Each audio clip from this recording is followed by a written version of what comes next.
Hello cooperators, quick video really. So we get asked quite a lot about pry bars. Now, pry bars are defined as a tool or device to open or bend slash pry open, if you will, another object. Now, the main reason for carrying a pry bar is so we don't damage these. It's fine us having a nice blade with a nice tip, but you're not going to want to stick that in and bend it and use it as a device to open a paint tin or whatever it may be. There are lots of different pries on the market, from simple ones, this one obviously from the ends out,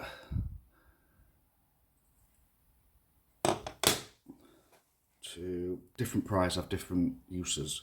So some are a lot more aesthetic in terms of, for example, the Casey Lynch all access pry. For me it's a stunning bit of kit, but also actually very, very useful. Obviously, and this one has the cap lifter in the pry bar and obviously the nail puller as well, but it looks just great. However, would I use it for a big meaty task? Probably not. However, this one I would.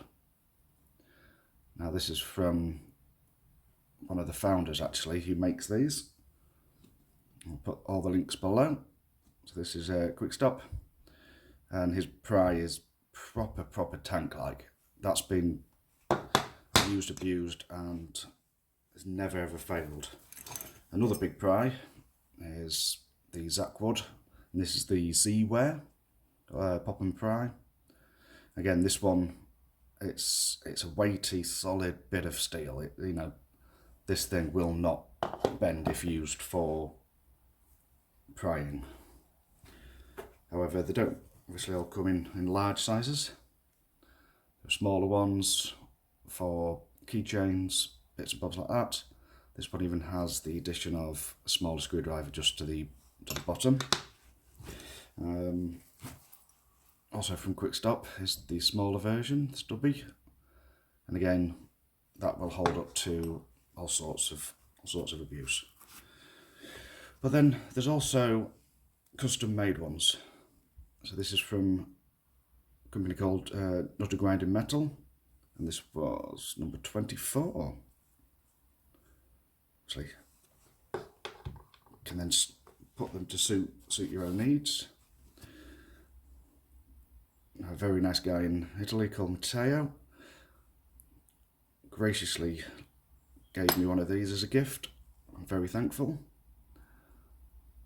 But the colour in the patina is lovely on that one. Also smaller pries. The Gerbershard I think is probably quite an underrated pry bar as it stands. It has lots of different parts on it.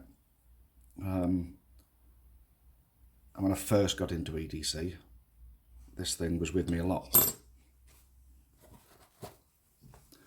And we move on to another larger prize. Again, talking about different tools. Obviously we have hex bits here, larger hex wrench there, another wrench there. This also can clip on your belt. But the XL from Griffin is a big, solid, meaty pry bar that is made to be used. Now, talking of pry bars that unfortunately I'll probably never use in anger is the Amsler Hurricane Pry.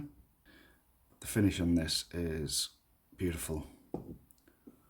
This, for me, very much is photo fodder, just because it looks so nice. Point of the matter is, pry bars come in lots of different shapes and forms. And the big thing to remember is that pry bars pretty much started from the Atwood. So Atwood, they began years ago, long before I suppose EDC was a big thing and everyday carry was what it was today. But yeah, Peter Atwood, he made some lovely pry bars in the early days and still does. They were super hard to get hold of, but he kind of started the whole thing off. And again, the reason it started off is because why would you want to damage your blade? So when people ask, why do you have a pry bar? The simple answer is to save your blade, to open stuff, to look good in photos, to have that extra bit of everyday carry that will allow you to do what you need to do to make sure that your job is done in the right way. And I'm not opening stuff with a blade. I'm going to open stuff with them. So, quick video for what a pry bar is and obviously why it's useful. But do check us out, EDC Cooperative, on Instagram, Facebook, Twitter, YouTube, all the other platforms. Come and join us. See you later.